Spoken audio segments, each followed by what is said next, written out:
तर आज आले होते घरी पाहुणे. पाहुणे म्हणजे कोण तर इथल्याच ताई माझ्या नणंदबाई आणि त्यांच्या बहीण दाजी, परत माझ्या सासूबाई, मोना, ते सगळेच आलेले. आणि अचानक आले बरं का ते. मी आवरतच होते आणि वंशू पण उठला तेव्हाच आणि खेळायला लागला. मग त्यांच्यासाठी ना खालून दिदी पण आल्या होत्या, बसले सगळे. त्यांच्यासाठी चहा पाणी केला आणि ते निघाले घरी जायला. घरी जायला निघाले तर प्रेम लगेच त्यांच्याकडे ओढायला लागला, म्हणजे असं नाही का त्यांच्या जवळ जायचं होतं त्याला. बसला, गाडी बघितली तर मग काय आपल्याला जायलाच पाहिजे. आणि ही मागं बसलेली मोना, तिकडनं बसलेली ती माझी मामी आणि ते छोटंसं देऊ आमचं बाळ. तर ते गेले आणि वंश लगेच बसला ताईच्या घरी ताटामध्ये जाऊन. ताट ठेवलेलं होतं, पाण्याचा ग्लास होता, तो असंच रिंगत रिंगत गेला आणि ताटात जाऊन बसला. आणि ते झालं. घरी आले तर डॉक्टरांनी लगेच ना आंब्याची पेटीच आणलेली होती. हापूस आंबा आला आणि ते आम्हाला गिफ्ट भेटलेलं, म्हणजे असं येतं इथे आता हॉस्पिटलवरनं दरवर्षी येतच असतं.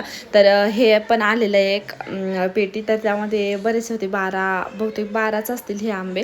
तर ते होते, ते डॉक्टरांनी म्हणजे मीच दिलं का, मीच प्रेमसाठी कापून दिलं. आणि नंतर डॉक्टरांनी आणलं होतं ही स्लेट.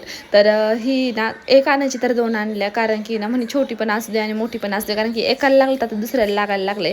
प्रेमकडे जर बघितलं वंशूनी तर लगेच त्याला पण पाहिजे असतं सगळ्याच गोष्टी. त्यामुळे त्यांनी 2 आणल्या आणि दोन्ही प्रेमनीच घेऊन घेतल्या, की बाबा तो कुठं स्कूलला जातो अजून, त्याच्यासाठी आणलंय तुम्ही हे. ते झालं. आणि नंतर मग आहे ना आम्ही संध्याकाळ झाली, 5-6 वाजले आणि गेलो स्वामी समर्थांच्या मठामध्ये. एवढे 5 वर्ष झालेलं हो गावात येऊन, पण एकदाही मी त्या मठात गेले नाही, कारण मला माहीतच नव्हतं इथं मठ आहे. आत्ता मागच्या वर्षीपासून माहीत झालं, पण जाणं होत नव्हतं. आणि सेवा रुजू करायची होती मला, घरी पारायण केलेली, त्यामुळे गेलो. आणि आम्हाला योगायोगाने आरती पण भेटली. 6:30-6:45 झाले होते आणि आरती चालू झाली. केंद्रातली आरती वेगळी असते आणि मठातली ही वेगळी होती बरं का. आणि खूप दिवसापासून गोंडे करायचं मला दाखवलेलं पण होतं मी, पण त्याला जर लावायची गुंडाळायची राहिली होती. फायनल ती आज झाली आणि गुंडाळून वगैरे झालं. मस्त छान दिसत होते माझे साडीचे गोंडे पण. ते झालं आणि दुसऱ्या दिवशीचा शूट घेतला परत. दुसऱ्या दिवशी डॉक्टरांचा चालू झाला की त्याचा गल्लाच फोडायचा.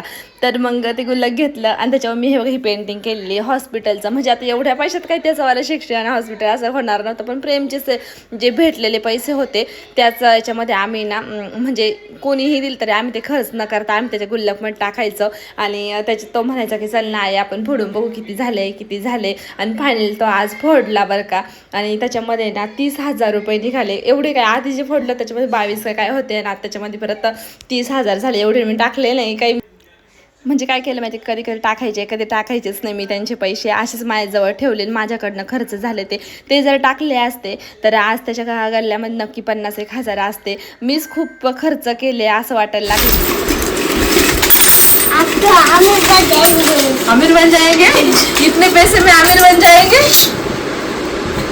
इतने पैसे में, आमिर कैसे बन जाएंगे रे. भेटूया नेक्स्ट शॉर्ट्समध्ये, तोपर्यंत बाय. श्री स्वामी समर्थ.